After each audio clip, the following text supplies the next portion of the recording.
There's much more to the blockchain revolution than cryptocurrency. We're living in an era of decentralization that's creating a new economic order designed to work for all humanity, to honor innovation, and to secure sovereignty.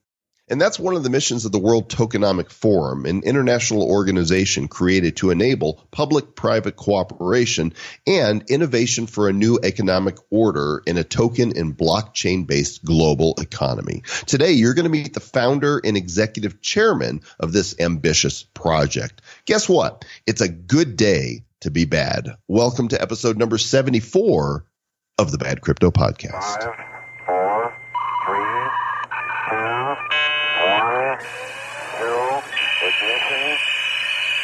Who's bad?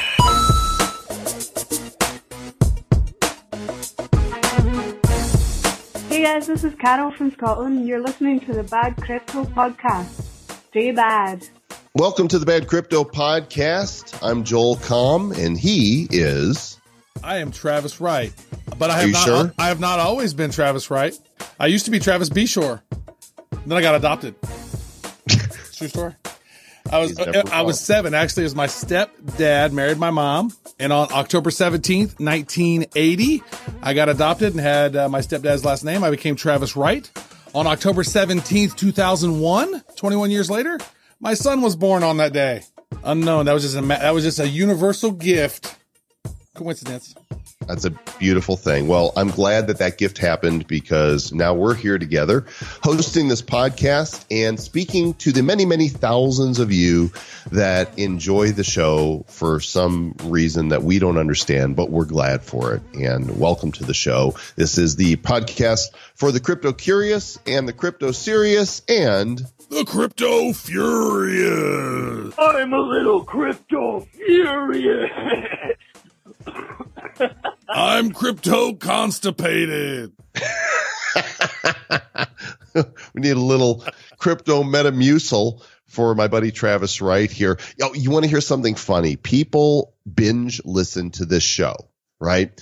And they write us and say, I'm almost caught up. But, here we are in episode number 74. And the longer this goes on, the longer the binge has to happen. I mean, when does the madness stop? Because you know what? We've done 74 episodes. This is number 74. But then the ICO episodes we do, they have their own separate number. So like they're not even included. There's 15 of those. Right. So you've got that puts us at 89. And then there's the 2 songs. That's 91. And then there's a handful of quickies. So we're actually approaching 100 episodes. A handful of quickies. Is that what you call it? That's almost 100 episodes. Euphemisms. All right. Oh my gosh, Mr. Travis Wright, it's fun doing this show with you, and it's also fun then that we're getting so many new listeners. Of course, we want to hear from you guys. Give us a call on the Bad Crypto Hotline, 708-885-9030, and tell us that you're listening. And we've had a few of you call in and sing Magical Internet Money too. Our little jingle that just was created spontaneously. And who knows what other spontaneous things will happen. By the way, we're still waiting to hear from fiat currency. It's been a while. Mm-hmm. He's not called in. And you know what? I think he's too furious. Oh, he might. Yeah, that could cause some serious medical issues if you're just always angry. Yeah. Why so angry, fiat currency? Oh, Travis. We've got an email newsletter, but because we've been so busy traveling and recording shows, I haven't had time to put it out. But we're going to be jumping back on that newsletter and sending out weekly content. So if you guys haven't subscribed yet, go to badco.in/news. And sign up. We're not going to spam you with stuff. Those who have subscribed are probably like, for the last 8 weeks, you've not gotten anything. So, there's proof. We don't abuse our email. If we send you anything, it's going to be content you could use, and there'll be some exclusive stuff in there that you won't get anywhere else. So badco.in/news. news. And speaking of news, Mr. Travis Wright, you know what's in the news? What is in the news? Zillah. Zillah's in the news. Yeah, they completed their ICO very successfully. I'm not sure how much they raised, but I know that the ICO is over and tokens have been distributed or still being distributed, and the app has been in waiting for approval from Apple. If you go to zla.io/bad, you can see what the app is going to look like, and this is where you're going to be able to browse through different ICOs and check them out, see who the team is, see what the ICO is all about, and if there's a video associated with it, you can check that out, and then you can, upvote them, downvote them, and discuss them with others. This is a great way to encourage you to do due diligence, even if you're not planning on investing or you can't based on your locale. It's a great way to engage with community and interact and learn how to do due diligence. And it's the Zillah app. It's coming out shortly. zla.io/bad is where you can check that out. Bad crypto voicemail. You have one new message. Hi, I'm trying this again. I just wanted to say that I really enjoy the Bad Crypto podcast. Like, whenever I feel down, like I've been feeling kind of down lately, and it's been causing me to like stop researching on crypto and whatnot because like I've been too busy, being kind of sad or depressed or whatever. And whenever I put on your show, you guys are like really funny and you make me laugh, and it kind of gets me out of that state of mind. And I learn about crypto at the same time. So thanks for making crypto fun and being funny. So thank you guys. Aloha, Travis and Joel calling from Hawaii. This is Bobby. Staying bad down in the south, avoiding missiles, and loving the introduction to cryptocurrency your podcast has given me. And seems like every time I want to research a coin, I can find an episode.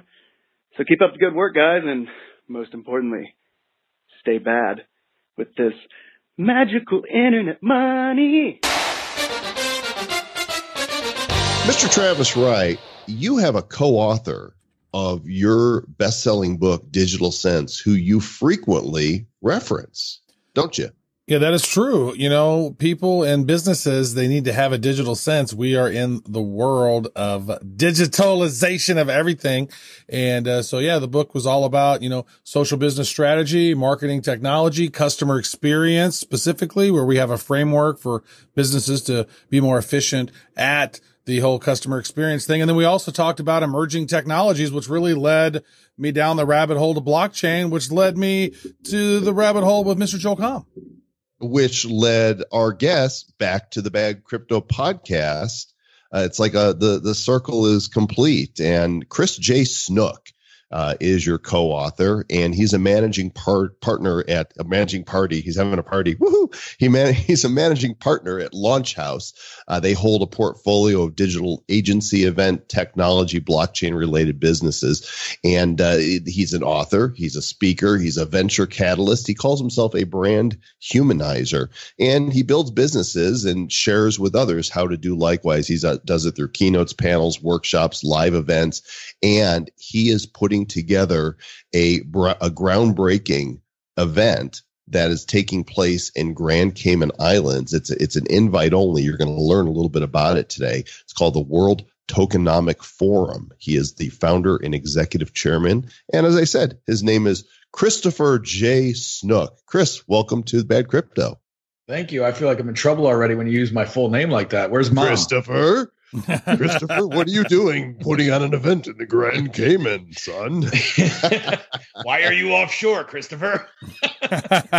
What inspired you to collaborate with this goon that I do the show with on Digital Sense?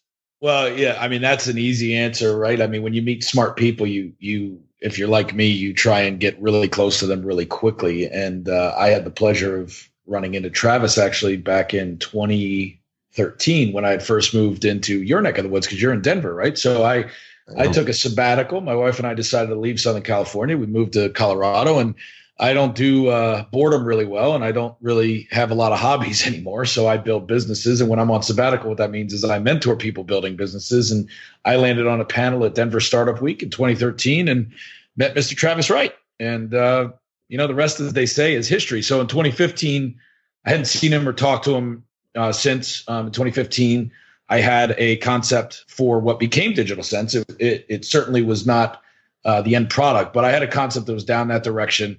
And I knew I needed the best marketing technologist in the world that I could find to co-author it and have it reach its full potential. And I cold called him, semi. And he spammed me on LinkedIn. Spammed him on LinkedIn and said, "Hey man, remember me? You should write a book with me." And he said yes. And then I had him. Then 3 days later, Wiley called him and said, "Do you want to do a book?" And being integritous like he is, he said, "I just agreed to do one." And we pitched Wiley together, and the rest is history. And there was a wedding, and it was a beautiful thing. It's kind of strange. It's like I have 3 business wives. I have Mr. Joel Comm as a business wife. I have Mr. Chris J. Snook as a business wife, and then my business partner, Chris Pulley of CCP Digital. So I am polyamorous. Instead of sister wives, business wives. Yeah, Chris, you're right about that there, Travis Wright. He is one smart feller. He certainly is. Yeah. And so we've had a lot of fun, the last year plus since the book came out, and we're fortunate enough to just be one of 11 featured at CES this year. And so we went and dealt with the brain damage that is Las Vegas traffic during this week of every year. And we had a blast yesterday, or whenever that was, Travis, I can't remember, on stage on the 10th, talking a couple days ago. Yeah, on the 10th. And so real big fan of the show. Totally love what you guys have come up with, and really excited to be here and talk a little bit about what we've got going on. By the way, I have not had an opportunity to see you and Travis on stage at CES yet. I guess when I went to see it, it wasn't replaying, but I know the video is out there now. And so we're going to put that in the Bad Crypto Mastermind, and we'll embed that into the show notes at badcryptopodcast.com so you can see these two guys talking about Digital Sense. And I think if memory serves, we were able to drop a little bad crypto in there too, didn't we, Travis? We totally threw some. Gave a little plug. Yeah, we totally threw some bad crypto in there. We threw some World Tokenomic Forum in there. We made all kinds of great stuff. It's just a great honor to be chosen as one of the top 11 books of CES. And because Gary Shapiro, whenever he interviewed John Grissom, he said that these books are the ones that have the most impact in the technology world.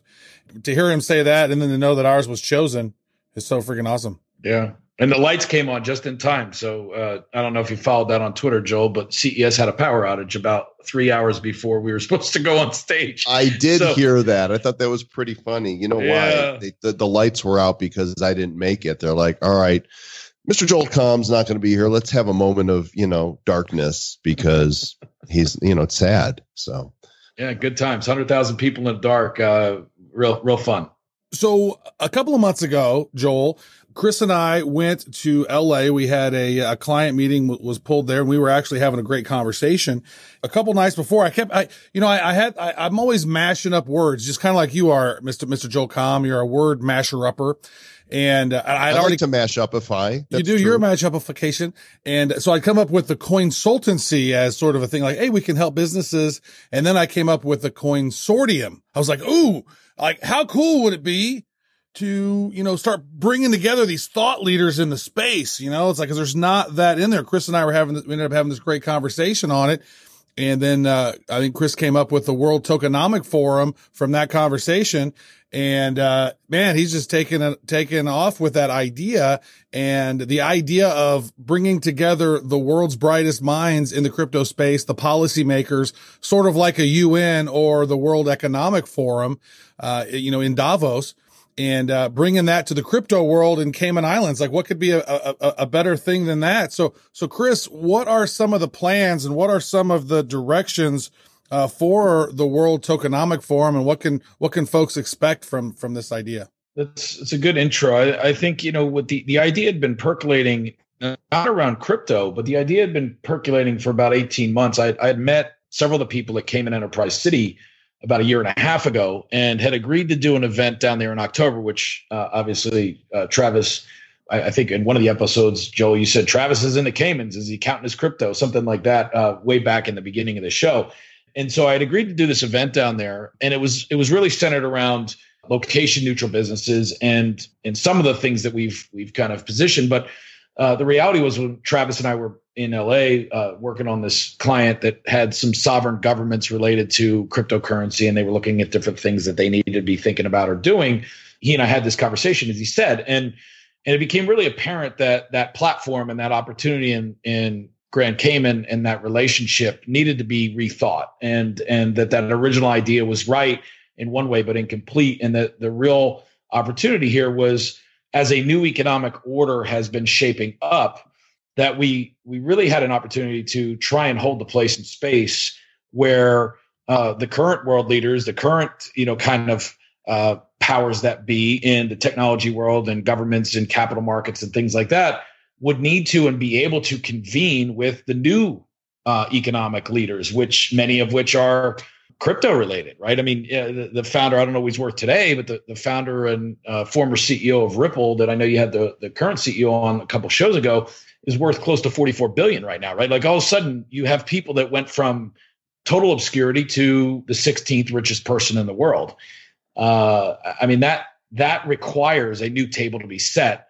And that requires a conversation that is not, in my opinion, not polarized, not about total decentralization, libertarianism, even though I'm a libertarian, and not top-down centralized control and let's regulate everybody out of existence. Like there's got to be a middle ground for humanity, and that's what we're holding the space in place for.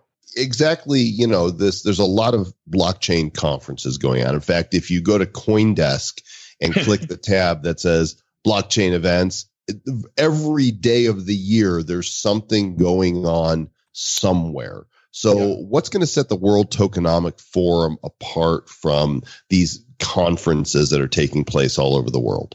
Yeah, well, and so first of all, I think, these conferences are all important, right? So anyone who's organizing a show or a conference out there, I think deserves a pat on the back and deserves whatever support a meritocracy will give them, meaning the better the show is, the more people should go, right? So I'm a fan of people doing that. I'm also 20 years into building businesses, failing multiple times, succeeding several times. And one thing I know is that it's 1995, and I know what 2004 looks like, and it's going to happen faster. And so what that means and again, this is my bias. You can debate this, and I'd happily debate it with anybody. I think where we are is we are at that place where spaghetti gets thrown on the wall and a lot of really cool capital and excitement is being thrown at this. And therefore you need events. You need places for people to go and bang together and have organized serendipity or just regular old serendipity take place. I also know that people are busy. Executives are busy and CEOs of crypto companies are busy if they're doing their job, right? If they're not just trying to ride a wave and pump and dump. And when busy people look at their calendar, they have a lot of commitments on it. And so what I think happens over the next several years is a handful of these things will stick. So that's not us, right? There's nothing wrong with that. I think let the best person win with a public event. I'm speaking at several of them. I know you guys are speaking at several of them. And I think it's great. And I think the market will sort that out. World Tokenomic Forum is very specifically focused on one thing, which is selectively including a mix of people that include cryptocurrency leaders, that include startups, that include government regulators, officials, things like that, and that include corporates.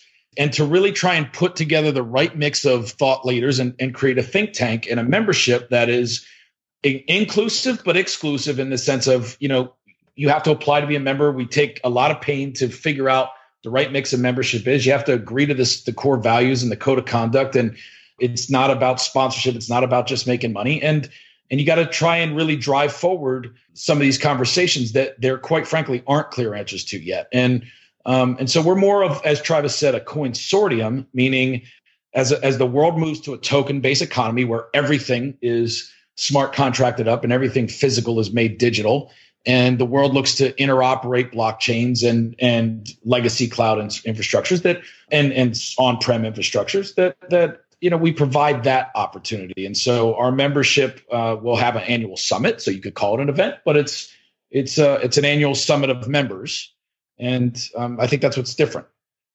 So, I kind of feel almost like I'm interviewing both of you, because this was the seed was born with your idea, Travis, and then Chris has taken this to not just the next level, but to full development, because this thing is happening. And Travis, is this kind of what you envisioned, or do you feel like it's expanded into an even bigger beast? Oh, it's way beyond what I originally thought. I mean, because originally it was just an idea. It was just because it was that play on words, the coinsultancy and the coinsortium. And then when I thought coinsortium, and I was like, oh man, like a consortium of all these amazing blockchain people coming together, kind of like the UN. And I said this, it was like, you know what? Like, we're not going to get invited to get a seat at some of these really important people's table. And I said, so what we need to do is like build our own table. Like, if you can't get a seat at someone else's table, you build or buy your own.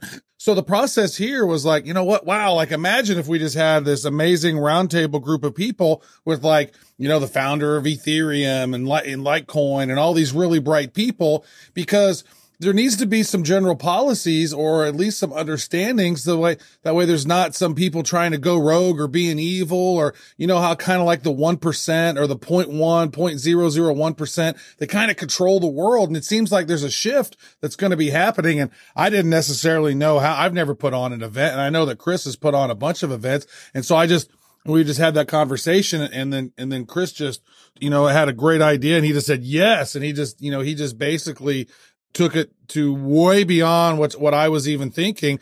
I mean, we're talking about this Sandcastle competition where we're bringing in all these different startups and all these different crypto companies and companies that are doing Internet of Things and companies that are doing AI and machine learning and all these really, really interesting companies, to bring them together and have a competition and have them win big prizes and be part of this amazing community. Like, there's just something about that is just so amazing and so inspiring, to take that World Economic Forum, that Davos sort of model, and applying it to the crypto world is something that no one is doing, and it's something that is needed. And, Chris is the guy who has the tools to help make the table. I had an idea. I can help, sand the table a little bit, but Chris is the main carpenter for sure. And you know what? I think what's going on is just absolutely amazing. You'll have the food off the table, Travis, because I believe with this, the genesis of this idea, you are now the great Coinholio. Coinholio. Yes. Yeah. That's a t-shirt. That's a t-shirt in the right. The great Coinholio. You need to put a goatee and glasses on that t-shirt, right? I mean, that's what you need to do. So you mentioned the Sandcastle startup. Let's talk about the Sandcastle startup challenge and this applying for it, and then getting invited to go to Grand Cayman to compete. Take us through the whole thing, Chris. How does it work? Yeah, so I think the key for it is several fold. But if you're a startup right now, and we'll classify specifically how we're classifying inside the crypto space a startup versus a crypto leader, meaning an established crypto company or blockchain related company, is whether they're under 200 million in current market cap. Now that sounds crazy and asinine for those of us, Joel, that have been in the tech business like you have for 20 years, right? Because people with $200 million valuations, wouldn't consider themselves maybe a baby startup anymore. Right. But in the crypto world, we know that these things are inflated. We also know that in some ways, because of the way the tokenization is happening, that they're actually maybe worth that, right? Or much more. So, but Chris, why would you say that? Just because Dogecoin has a $1.5 billion market cap? Yeah. Right. So I think what we've tried to do here is we've said, look, we have a platform of members that will, these aren't accurate exact percentages, right? But basically over the next 8 years, we will release 1,000 memberships. We're going to release 150 memberships to World Tokenomic Forum in 2018. And that's not a lot, right? So we anticipate about 30% of those will come from, call it crypto leaders, as Travis was saying, the Charlie Lees of the world, things like that.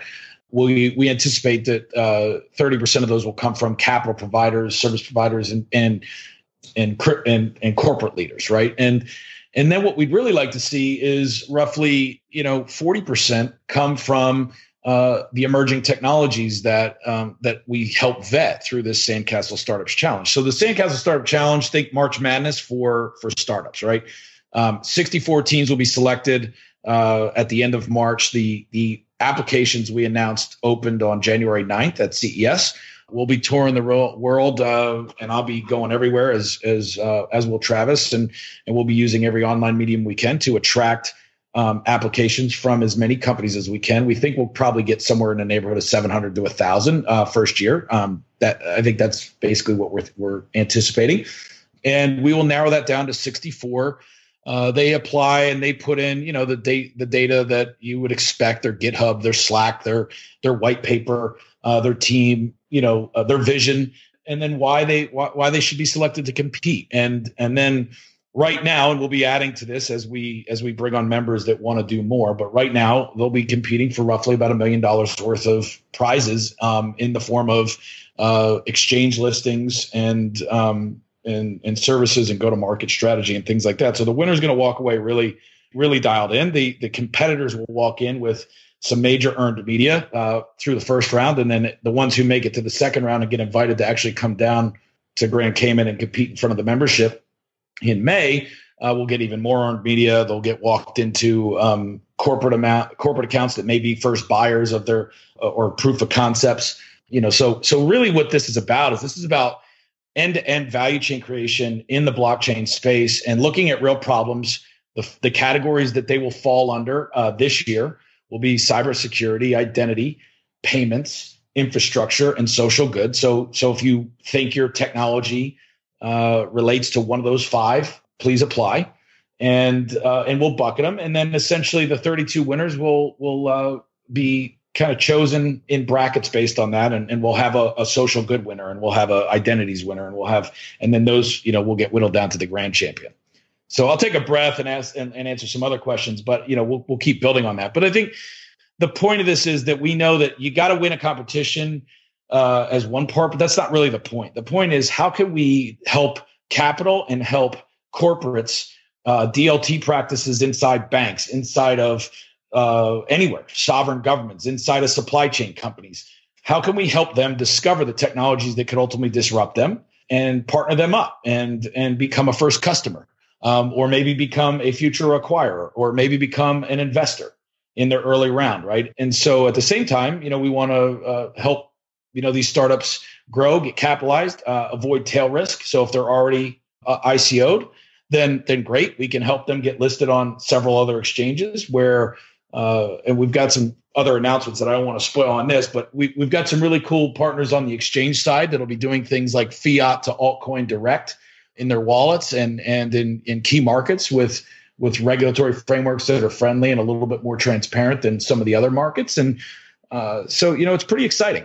Let me give the website here, because now people are going, well, where do we go for this? Because it might be your company that you're a part of, or you might know somebody that needs to apply. And surprise, surprise, it's World Tokenomic Forum.com. And there you can read all about it. The deadline for application is March 15th, and there's a big yellow button that says apply to compete, and you can learn more about the purpose, the vision, their mission, about the community that Chris and his team are trying to create. And I just want to confirm that in the midst of all that, I did indeed hear you take a breath, Chris. It was a short one. It was short, but it was there. It was. Yeah, I do that. Travis knows that all too well. Yeah, I think, and what we're trying to do too, Joel, is I think the value that you guys bring, and again, I don't want this to sound like a weird sales pitch for either side. I mean, this is just about trying to solve a problem and doing what we can. I mean, I've been in startups for 20 years. I've been through .1. I lost $500,000 on my first one. I didn't know what the hell I was doing. I spent 4 years, earning it all back, doing a variety of things. I missed 2.0 because I was too broke.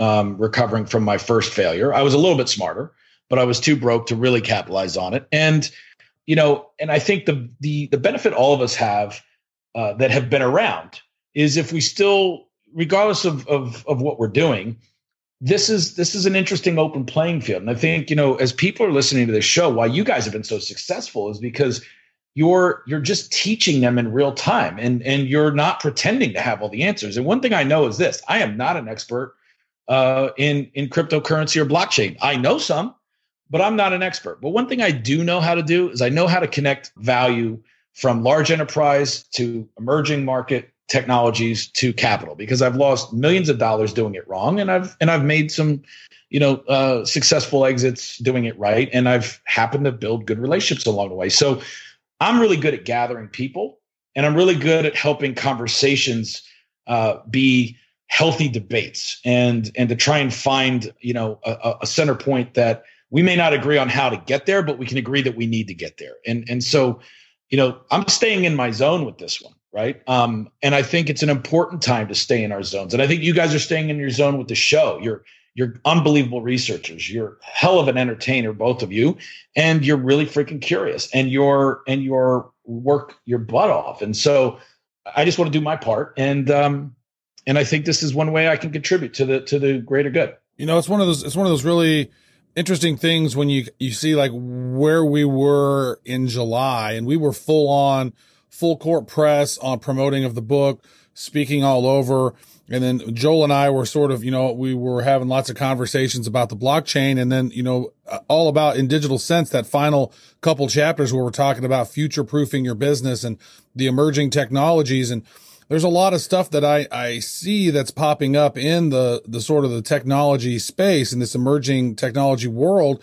And me being a marketing technologist and Joel being a top marketing, futurist and been in the space for so long, is just, that seemed like the natural evolution for me. It's like, AI is interesting to me, but you know what? I don't have those skills to make AI work. I'm not going to go in there and program AI. And there's, chatbots, there's all these different things, AR, VR. The one that really resonated me, the one that's going to change the world and have the biggest impact, is truly blockchain, and finding a way to bring the world leaders in blockchain together to enable this, global cooperation and help, these companies, with innovation. And as we are moving into this, we really are moving into a new economic order, as we've mentioned in the sort of the statement around the World Tokenomic Forum, and with these tokens and blockchain based global economy that we're entering,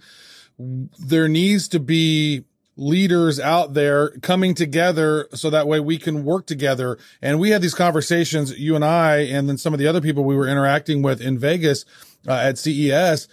And the people are so generous in the blockchain space. It's not like the old order with the 1% or the 0.0% where they're greedy and they want more control and they want more power and they want this and that. And, it's just completely fascinating to see where we're going. And Chris and Joel, it's like, we're all on this ride together. You know what I mean? Like, you're part of the World Tokenomic Forum as well, Joel. And we're doing really great stuff here. We're bringing, amazing thought leaders together. And this is not all we're doing. We have the Bad Crypto podcast, but we're here to do amazing, epic stuff. And we're here to put a positive dent into the universe. And I'm so glad that I've surrounded myself with amazing people like you guys. So much love. Well, I think we are too. I think though, let's, for the investors listening to this or the startups listening to this, I think let's just talk pragmatics, right? Like, forget World Tokenomic Forum, forget Bad Crypto for a minute. Let's just talk about what's going to happen. And I welcome you guys to debate me on this because I'm pretty sure this is going to happen. Now, I won't tell you when, because I have no idea when. It could happen tomorrow. It could happen in the next 2 years. But history is a really great teacher, right? So, feel free to counterpunch this or agree or add to it. I mean, we're not seeing anything new. As new as blockchain is, what's not new is what's going to happen, right? When it's easy to raise money in any market, which right now it is in this market, no one thinks they need, a World Tokenomic Forum. No one thinks they need a startup, event that connects them to, these different constituents. No one thinks they need help. And then winter comes. And, I don't believe for a second personally, I don't believe Bitcoin is going away. I believe it's out of the bag, and I don't believe you're going to start it. I also noticed that no one really gives a crap right now at CES about blockchain. Sure, there was some stuff there. United Health Group gets it a little bit. They had some stuff. But for the most part, at CES, 160 some odd thousand people and 2.5 million square feet of space, there was like less than 0.1% of those square feet, that had anything to do with blockchain or cryptocurrencies, right? South by Southwest has got 700 sessions. They put blockchain in their headline. And when you read it, it sounds like they got 700 sessions on blockchain, and there's 5, right? So, what's interesting to me is that as much hype as there is around cryptocurrency, and as annoying as my Facebook feed is, as is yours with this coin, that coin, whatever, the world that matters, the multi-billion-dollar world, the multi-trillion-dollar world is still kind of thinking, right? And I think that's indicative of where we are. And I also think we're not early. I think we're right on time. And I think this cycle is going to move through faster. But as this hype cycle goes, there's going to be a pretty decent sized winter. And who knows whether that's going to be 1 or 2 years. And when it comes, as James Altucher and a lot of other guys have said, 95% or more of this stuff's going to fail. And it's going to fail because it should, right? And I think that, that's not to discourage people from starting. I want to encourage people to start. I think this is the best time to go fail. I think this is the best time to go invest. I think this is the best time to take those risks, as long as you're not, again, I'm not a financial advisor. God knows I'm not, so don't listen to me at all. But theoretically, I think it's a great time for people to innovate, because let's face it, there's only so many times in our life that the window opens or the door opens, whatever analogy you prefer, and the playing field gets level. We've tried to fail at this, Snook, and we're still trying because we're bad. Yeah, you're bad. But I think, don't you agree? Like if you really think about life, let's say we're on this planet 70, 80 years if we're lucky, maybe 90 if we're healthy, right? By the time you realize what you want to do and be, if you become a business person at all, there's maybe 2 to 3 windows that open up where there's real opportunity, right? Like, and if, it's not related to just internet. I mean, if you look back through history, there's been windows of the industrial age or whatever, where there's this window that opens up, something happens, and people step into it, and several people, step into it and give it all and don't make it. But they contribute because their failure actually gave somebody else the clue they needed to not fail, right? So they were contributing. They just maybe didn't benefit directly. But then there's a handful of people that just absolutely go crush it and call it luck, call it opportunity, call it preparation, all those things. And I think right now we've got one of the most important ones we've ever had in humankind. And I look at the macro forces of 2.5 billion people unbanked, but that are all having a cell phone in their hand within the next 6 to 12 months. I look at somewhere in the next 3 to 5 years, as Travis and I talked about in Digital Sense, 5G connectivity. Whether it gets here in 3 years or 5 years, it's getting here. It's coming soon, right? And it's a game changer. You look at the state of autonomy and smart cities and job creation and job loss, and this new need for creative class, while the repetitive, jobs that bore us all to death and that make us hate our job will go away, and they'll cause short-term pain. The creative thing that we can really step into is a big opportunity for humanity. And there's going to be a lot of learning needed, and there's going to be a lot of pain. But what cryptos are doing that's interesting to me is they're waking people up. I know more people now because of your show or just because of whatever that actually know what fiat currency is. Right. And I mean, it's not just people that are in their 20s. Like, I've meeting people in their 50s, 60s, some of which have made hundreds of millions of dollars and didn't know the difference between central bank currency and cryptocurrency. I'd never heard the term. It amazes me. I was having a conversation with this dude who's had $500 million plus of venture capital earnings from out, and I mentioned the term fiat currency, and he looked at me like I was speaking Chinese. Thought it was a car. Thought it was an Italian car that he doesn't want to own. Right. By the way, does anybody know if that car is actually made out of thin air, or is that a real car? Because I don't know.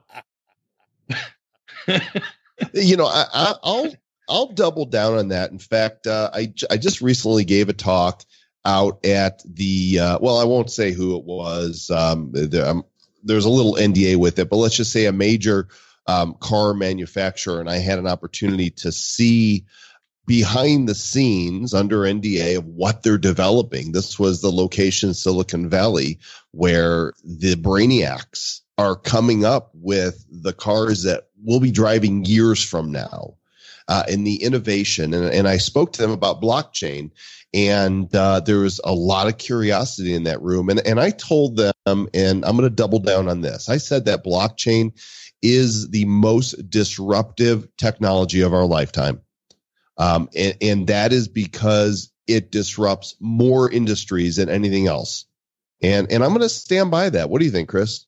Well, so I think it's key. You're educating people on this show. So, I'll do my best to try and add some value in that regard. Right. I had this debate the other day because one of our investments is in the banking space. Right. We literally provide a blockchain, a turnkey blockchain and a consortium for banks. And it's got 45 banks in the Middle East and in India. It's been live for the last 10 months, and we just opened up global markets. And so we'll be signing and announcing in that company several large banks and middle market banks in the North America region in February. And it was amazing because American Banker Magazine, literally the bank rag, like if you're in the banking business, American Banker Magazine is like your rag. That's what you read. Came out the other day and talked about why blockchain is useless and will never be in banks. And it was amazing because it was a really thoroughly written article, and I read 167 comments below it. And here's how good the article was at being wrong, right? I actually, for a minute, almost questioned the investment that I have. Like, this guy was so cocksure that there's no utility at all for blockchain in the banking world that I was like reading it and I'm going, man, this, and then I thought, wait a minute, what the hell? He doesn't know he's talking about. He's not even talking about the same thing. So yeah, but you know what, Chris? But people will never stop buying CDs and the digital music. People will never pay for water out of a plastic bottle when they can get it off of their tap. Right. Amazon won't be around in 2 years. These guys selling books out of his garage. Right. No, so I think, but here's the point is that it wasn't so much the article was wrong. It was that he didn't know what he was talking about in this way. He is confusing. And I think I confused this at some point, several months ago too. And I think a lot of people do. He confused, blockchains and cryptocurrencies, and they're two totally different things, right? So simply it's like blockchain. What is a blockchain? It's a securable storage medium, right? It's a file that gets added to a secured storage medium, one block at a time. It stores transaction records and or tokens. And tokens don't mean cryptocurrency either. We'll get that in a second. But there's two types of blockchains, right? There's permissionless, which means anyone can participate, a la Bitcoin, a la, several of these other ones. And then there's permissioned, which would be a blockchain that is managed or hosted, as it were, by someone or something, some company, and that you need permission to use it, right? So why I bring that up is because what he missed, was the fact that Ripple, R3, Bank Chain, which is, full disclosure, the investment that I have, right? That these are already out there. In other words, he's saying there's not going to be any utility for blockchains in banks. And I just named 3 that are actually out of beta and in full production, and banks are using them. So it was kind of an interesting thing that way. But, a cryptocurrency specifically is a calculated ledger balance. And it's like, so it's analogous to a numbered account, right? And that's a whole different thing, right? So it's kind of like people have to understand that when we're talking about blockchain and we're talking about cryptocurrency, in some cases, your investment or the technology or the utility that is, or the solutions that's being developed will leverage, a cryptocurrency and, obviously needs a blockchain. But in other cases, the token, which is basically just a way to store data, like a contract, right? So, land and title uses, things like that. A token's different than a cryptocurrency as well. And I think these words are confusing to us because smart people and periodicals and things like that are bastardizing them. And really all this guy was trying to do in American Banker was throw IBM and Oracle under the bus for saying that they were, all in on blockchain and using blockchain as a buzzword when it's only 0.002% of IBM's revenue last year. And they're saying they're literally just doing this to sell consultancy. So really, he wasn't even attacking blockchain or Bitcoin or any of that. He was basically throwing IBM under the bus as an opportunist who's bastardizing terms and confusing people to just capitalize on new consultancy business. But the problem is that when that gets out there, guess who calls me or guess who calls you guys and says, I don't think there's a there. It's the banker. It's the person who's going to be out of business, who's going to be out of work if they don't figure this shit out. Pardon my French. Right? Like that was not French. If it was French, you would have said merde. That would have been French. Chinga. Yeah. Chinga. That's my Spanish. I should have learned that. Right. Anyway, so I think, that's what's really interesting here is it's not about whether you're for or against. And certainly at World Tokenomic Forum, I'm not trying to make that debate. What I'm trying to do is I'm trying to say, until you truly understand what you're up against, don't make a decision. Have a conversation. And if you're a cryptocurrency and you think you're going to go figure it out and you're going to disrupt, the central banks of the world and you're going to do this, yet you're going to end up with two in the back of your head, or you're going to basically fail. And several people that are going to actually do that and lead us forward are some of the bravest people on the planet. And our job is to figure out how we can pave that road for them and find that middle ground so that we all can benefit from that disintermediation. Because back to customer experience, that's what's really at stake. And what's going to happen, I believe, and I could be wrong. I've been wrong in the past, but what I think is going to happen is, let's take banks, for example, but it's going to happen everywhere.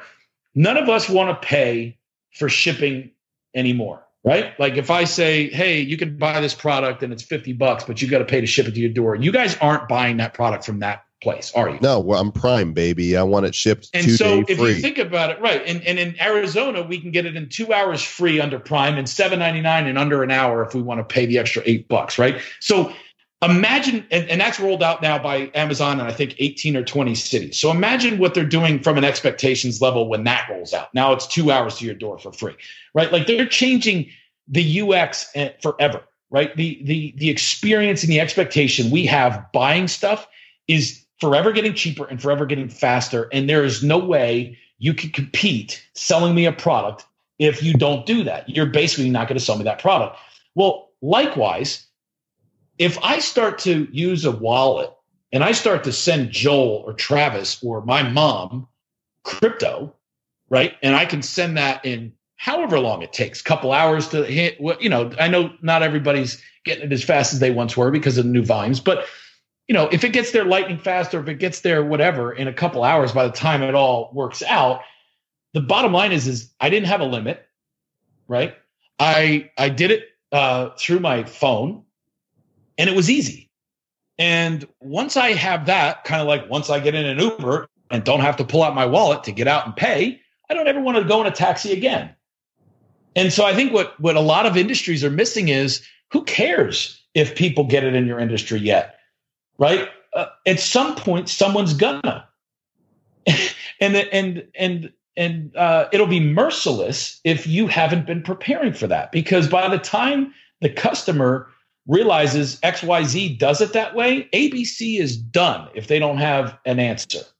And that is not the time to learn. That is not the time to test. That is not the time to run multiple use cases and figure out this blockchain thing. The time is now. Time is now. And if I'm selling technology and I want to be a billionaire or I want to be the next big crypto god or whatever people, if I want to buy Lambos and all that dumb stuff, right? Fine. Then I better really understand the problem I'm solving, and it better not be a stupid problem, right? It better be a big problem, because right now your chance to solve the biggest problem in the world is just as open to you as the chance to solve a small problem that fools a couple 100,000 people into buying a token on whatever exchange and raising $50 million. Like, that would be wasteful if you're an entrepreneur right now. Don't raise $50 million as an ICO because you can. Go solve a big problem, because your chance to solve that big problem that really makes a difference is just as easy now as it is to solve the Dogecoin problem, which will be a fleet and gone. Mm-hmm. So that's my call to the entrepreneurs: is don't play small, play big, solve the unsolvable. I love it. That's inspirational, dude. Seriously. I mean, I think our listeners have got to be going, yes. I dig it. You guys should follow Chris. What's besides going to worldtokenomicforum.com, applying if you think you would qualify and want to compete, where's the best place for people to keep up with you? Yeah, just Chris J. Snook on all things, social. Yeah, well, where's your favorite? Where do you like to engage the most? It depends. I don't have a huge Twitter following, but I dig Twitter, right? Because it's a great way to listen, and I like to be able to retweet and message people there. LinkedIn is always been kind of my bread and butter throughout the years. I've curated, a pretty sizable but also very targeted audience there, and I'm very active there. So those two, and then in person, right? I mean, the next 75 days is going to be pretty busy. We're not just taking applications in through the website. We're getting belly to belly. Travis and I were walking around in the sweat and grind that was Eureka Park, which was about 200,000 square feet of startup and R&D wonderness from around the world at CES. And I know he's going on a cruise tomorrow or the next day or whatever, and he's going to be at cruise with 1,500 some odd people speaking on the stage with John McAfee and others, and we'll get some apps there. I'll be in Singapore February 1st through the 6th, and on the 6th, the evening of the 6th, I'm actually hosting anything that's in Asia. I'm going to probably curate about 30 entrepreneurs just to meet with them and buy them some food and see if there's anything interesting. So, feel free to message me if you're in the Singapore area first week of February, and love to meet up. And then, we're doing a big house. We've taken down 2 houses in downtown Austin for South by, and we'll be doing an invite only thing to the one house, where we'll be feeding people and curating a mix of formal and informal content. And again, getting belly to belly with smart city people, entrepreneurs, capital providers. So you can apply for an invitation to that. It won't cost anything. We're going to invite about 100 people a day to the house, and it'll be kind of like a private party of just trying to get with people. So, I'm as accessible as I can be, and Chris J. Snook is the easiest way to find me. And Telegram too. You can find me on Telegram. I'm with the cool kids. You're everywhere. I'm following. Everywhere. I'm getting drug in by bad crypto and learning all these cool things like Telegram and everything else. So I'm on the WeChats and I'm on the WhatsApps and all that stuff. And I'm excited for this Telegram ICO. I think that's going to be a monster. Oh, 1.2 billion. The World Tokenomic Forum, worldtokenomicforum.com, Chris J. Snook. .com. Chris, thanks for bringing your wisdom and your inspiration and your vision to Bad Crypto today. Well, stay bad, guys, and thanks for having us on the show. And I appreciate it more than you know. And thanks, guys, for listening. You guys are following some amazing people in Travis and Joel. And like me, I'll be listening to episode 75 with full ears open, learning some more. Looking forward to going to Grand Cayman for the World Tokenomic Forum, Travis. It's going to be a good time. And, you don't have to twist my arm to go to the beach. Well, I've been around the world like you have, Mr. Joel Comm, and I have never seen beaches like the ones that are on Grand Cayman. Or as they say there, Grand Cayman. It's the Cayman Island, Cayman. That's what they say there. But the beaches are so white and they're just beautiful sands. There's not like the rocks or the sharp edges on stuff. And the water is just so smooth. Like it is, because if you look at, Grand Cayman from, a map or from a picture from above, it looks as if something like maybe like an asteroid or something hit part of it, because they created this perfect bay. And inside that bay, the water is just this beautiful, like aquamarine, and it is just completely still. Like you can just literally lay on your back on that ocean like you're in a pool. It's amazing. I'm envisioning myself there now. It's very peaceful. That's my favorite place. It's my favorite place. Favorite ocean place. Because normally I won't go in the ocean because a lot of those, sometimes the ocean's too cold. You go on the West Coast, I go to San Francisco a lot, but that water is freezing. Well, then there's sharks, That is true. My favorite place on earth, though, is Yosemite. So maybe we could do a Bad Crypto Yosemite someday. It'd be awesome. Still discussions taking place about Bad CryptoCon 2018. It might just happen in Denver, Colorado this summer. So stay tuned. Thanks for listening, gang. Hope you've enjoyed the show. Be sure to engage with us on the mastermind group at badco.in/mastermind. And Mr. Travis Wright, in your best Swahili accent, get us out of here. Stay bad. That's your best Swahili.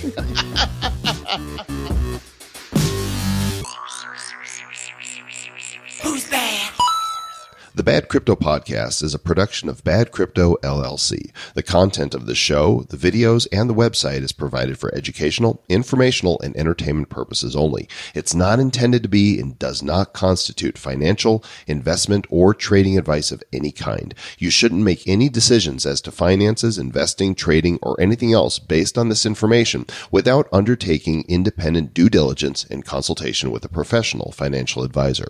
Please understand that the trading of Bitcoins and alternative cryptocurrencies have potential risks involved. Anyone wishing to invest in any of the currencies or tokens mentioned on this podcast should first seek their own independent professional financial advisor.